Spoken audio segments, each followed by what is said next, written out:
या लेक्चर मध्ये विद्यार्थी मित्र आपला जो कालचा आपण फिजिक्सची लेक्चर सिरीज चालू केली होती त्यामध्ये motion in motion in plane मधला आपण स्टँडर्ड 11th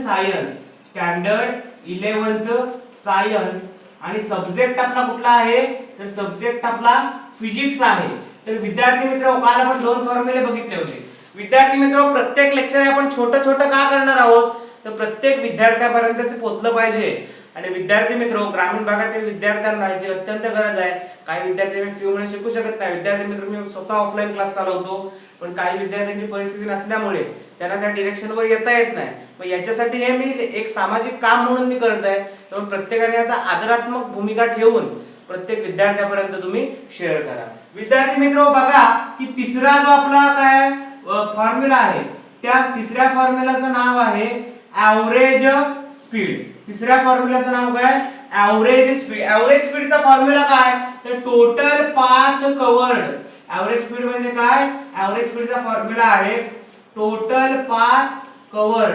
एव्हरेज स्पीड म्हणजे काय total path covered divided by total time.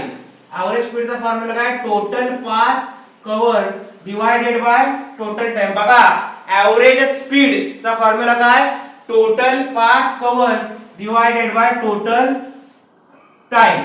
त्यानंतरचा फॉर्म्युला आहे ऍक्सिलरेशन बरोबर। त्यानंतरचा जो फॉर्म्युला आहे तो आहे ऍक्सिलरेशन।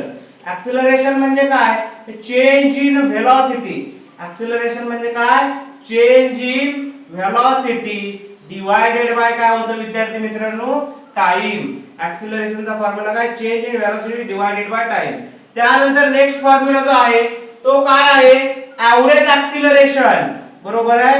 एव्हरेज ऍक्सिलरेशन विद्यार्थी मित्र बघा एव्हरेज ऍक्सिलरेशनचा काय फॉर्म्युला आहे तर average acceleration is equal to म्हणजे एव्हरेज ऍक्सिलरेशन कसं दाखवतो A bar is equal to काय असतं बघा A bar is equal to v2 bar minus v1 bar divided by t2 minus t1।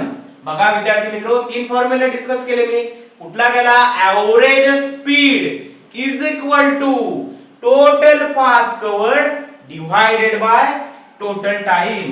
Acceleration is equal to change in velocity divided by time. Average acceleration is equal to a bar is equal to v2 bar minus v1 bar upon t2 minus t1। त्यानंतर विद्यार्थी मित्र बघा 6 नंबरचा जो formula आहे तो काय आहे इंस्टंटेनियस एक्सीलरेशन।